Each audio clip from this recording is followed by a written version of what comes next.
Hello everyone. इकाई 3 प्रकृति के उपहार सीटेट दिसंबर 2024 के लिए इकाई के विषय में पेड़ पौधों तथा जीवों के अतिरिक्त हमें हमें प्रकृति में पानी और भोजन जैसी बहुत सी वस्तुएं मिलती हैं। ये स्वस्थ जीवन के लिए बहुमूल्य संसाधन है।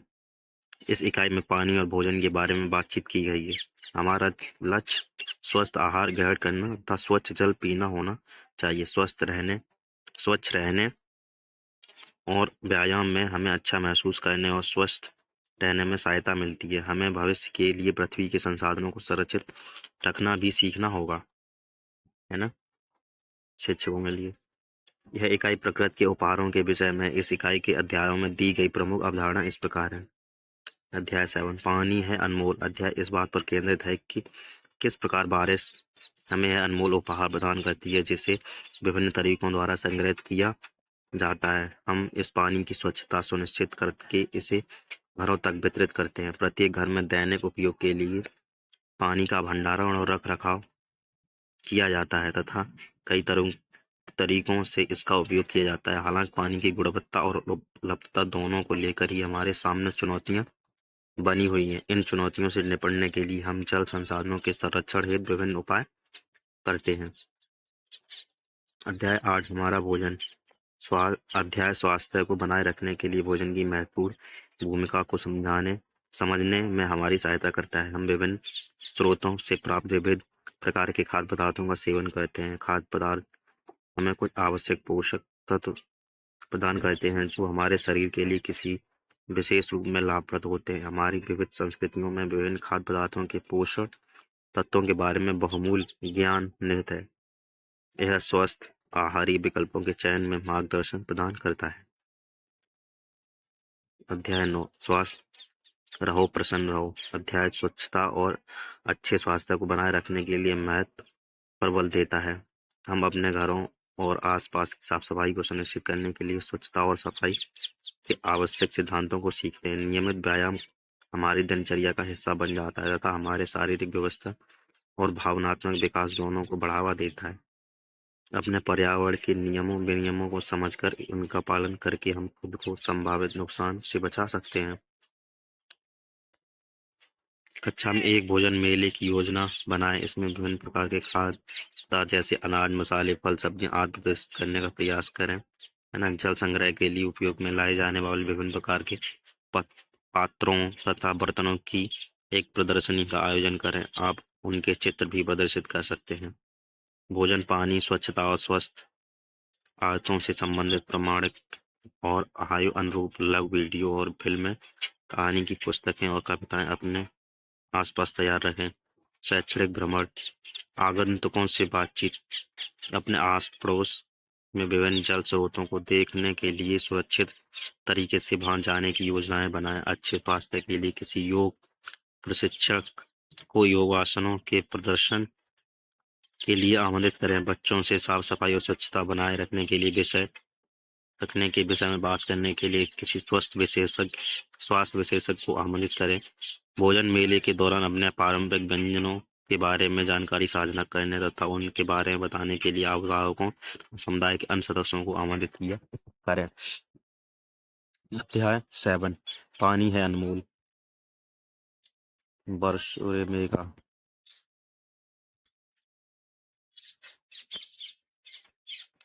वह क्या है जो नीचे तो आता है लेकिन कभी ऊपर नहीं जाता। आसमान को प्रतिदिन एक सप्ताह तक देखिए। क्या आज वर्षा होगी? आपका अनुमान किसी दिन सही हो सकता है और किसी दिन गलत भी।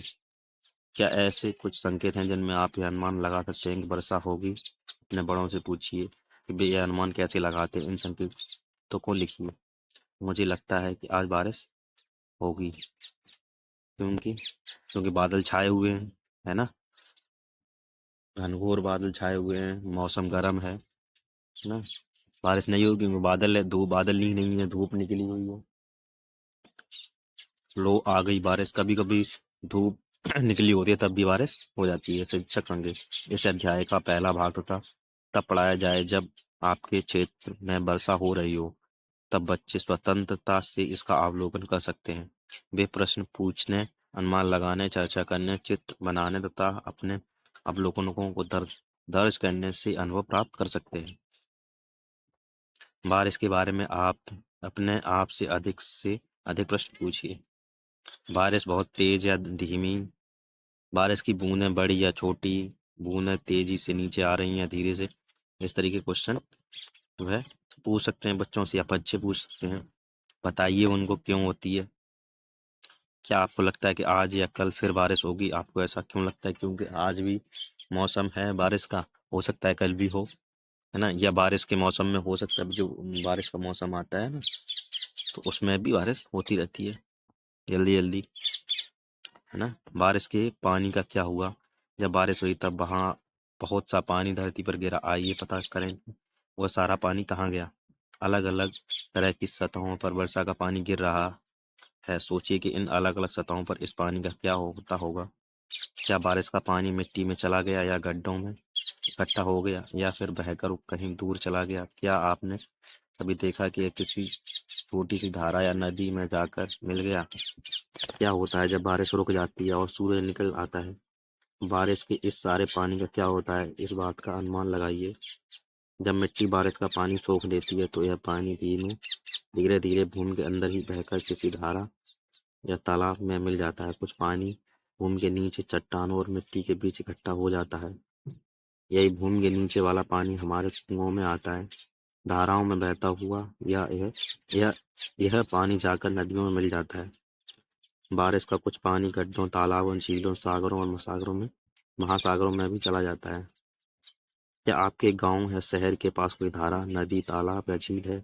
उसका नाम और उसके बारे में कुछ बातें पता कीजिए। किसी बड़े के साथ वहां जाइए और उसका चित्र भी बनाइए। उसके आसपास दिखने वाली पक्षी या पेड़ का चित्र बनाइए। नदी के बारे में कोई कविता पता कीजिए और कक्षा में उसे लगाइए। पानी है अनमोल। पानी हमें आसमान से मिलने वाला एक अनमोल उपहार है। यह उपहार हमारे घरों में अलग अलग तरीकों से पहुंचता है। इस हम इस उपहार की देख रेख कैसे करते हैं? हम इसका भंडारण कैसे करते हैं? हम इस पानी का क्या करते हैं? आइए इसका पता करें। सूर्य और बरखा को अधिकतर अपने घर के नलों से ही पानी मिलता है। विद्यालय में भी उन्हें नलों से ही पानी मिलता है। इन सभी नलों में पानी पाइपों द्वारा पहुंचता है। इन पाइपों में पानी कहाँ से आता है? सूर्या और बरखा ने पाइपों के रास्ते को ध्यान से देखा। उन्हें पता चला कि छत पर एक टंकी है। जब वे वह जानने को उत्सुक हो गए कि पानी पहले इस टंकी में कैसे आया, है ना। ये टंकी लगी हुई है, ये सूर्य लगा हुआ पानी निकालने के लिए, है ना। जल चक्र के बारे में बच्चों को कक्षा में बताया जाएगा। अभी बच्चों को केवल यही बताएं कि पक्की सतहों पर बरसात का पानी सूरज की गर्मी से सूख जाता है। बरसात का वह पानी जिसे मिट्टी सोख लेती है बहुत महत्वपूर्ण होता है, क्योंकि यह हमारे पानी के स्रोतों को फिर से भर देता है और पेड़ पौधों के बढ़ने में सहायता करता है। आपको पानी कहाँ से मिलता है? क्या आपको नल से पानी मिलता है? यदि हाँ, तो अपने घर में बड़ों से पता कीजिए कि नल में पानी कहाँ से आता है। वे आपको छत या थोड़ी दूर स्थित टंकी के बारे में बता सकते हैं। क्या आपको किसी ऐसी टंकी के बारे में पता चला जिसमें पानी को इकट्ठा किया जाता है? इन टंकियों तक पानी कैसे पहुंचता है? क्या कुछ ऐसे बड़े पाइप हैं जिनमें इन टंकियों में पानी आता है? ये पाइप कहाँ से आते हैं? क्या आपको पानी किसी कुएं या हैंडपंप से मिलता है? देखो कि कुएं से पानी कैसे निकलता है। यह एक घिरनी हैंडपंप या बिजली के पंप की सहायता से निकाला जा सकता है। फिर से सोचिए कि कुओं में पानी कहाँ से आता है। क्या आपके घर में आने वाला पानी किसी नल, कुएं, नदी या झील से आता है? यह पानी कौन लेकर आता है? वे पानी कैसे लेकर आते हैं? आपके लिए पानी लाने वाले उन लोगों को धन्यवाद कहिए, है ना। ट्यूबवेल से पानी आता है। एक बड़ी सी सरकार जो टंकी लगवा रही है ना, वहां से टंकी में भर जाता है पानी। फिर पूरे घर घर में टंकी लगा रखी है सरकार ने, वहां से टंकी से घर घर तक पानी जाता है। पहले अब मटकों से, तालाबों में से, नदियों में से मटके में भर के लेके आती थी हमारी महिलाएं। क्या आपको पानी टैंकर से मिलता है? यदि हाँ, तो पता कीजिए कि ये टैंकर पानी कहाँ से लाते हैं। क्या आपके घर में पानी पास के ही किसी गांव या शहर के कुएं, नदी या झील से आता है? क्या आप किसी ऐसे व्यक्ति या परिवार को जानते हैं जिसने जिसे पानी लेने में प्रतिदिन मुश्किलों का सामना करना पड़ता है। उन सभी कार्यों की सूची बनाई जिनके लिए हमें पानी की आवश्यकता होती है। कपड़े धोने के लिए, पीने के लिए, खाना बनाने के लिए, फसल में लगाने के लिए, है ना। अपने दांत साफ करने के लिए आपको कितने मग पानी की आवश्यकता पड़ती है। आप नहाने में कितने पानी उपयोग करते हैं। 2 मग में दांत साफ हो जाते हैं, है ना। 2 या 3 में भी कुछ। और नहाने के लिए 2 या 3 बाल्टी। क्या आपके साथ कभी ऐसा हुआ जब आपको बिल्कुल भी पानी न मिला हो, तब आपने क्या किया? सूर्या और वर्षा के साथ भी एक दिन ऐसा ही हुआ। क्या आप जानते हैं तब उन्होंने क्या किया? अरे आज पानी नहीं आ रहा। तब नहाया ही नहीं होगा। ओ नहीं, हमने वो बाल्टी पानी बचा कर रखा है, 2 बाल्टी पानी बचा कर रखा है ना। पानी के लिए सावधान। आज सोसाइटी की पाइपलाइन फट गई है। तो ये चीजें होती रहती हैं। जब बड़े बड़े शहरों में पानी की टंकियां बनी होती हैं, वहां तक पानी, घरों तक पानी नहीं पहुंचता, या टंकियां जो पाइप होते हैं फट जाते हैं, तो बचा हुआ पानी यूज करते हैं वो लोग। अपने दादा दादी, नाना नानी या किसी बड़े से पूछिए, उन्हें पानी कहाँ से मिलता था। क्या वे भी पानी का उपयोग उसी तरह करते थे जैसे आप करते? वे घर में पानी का रख रखाव कैसे करते थे?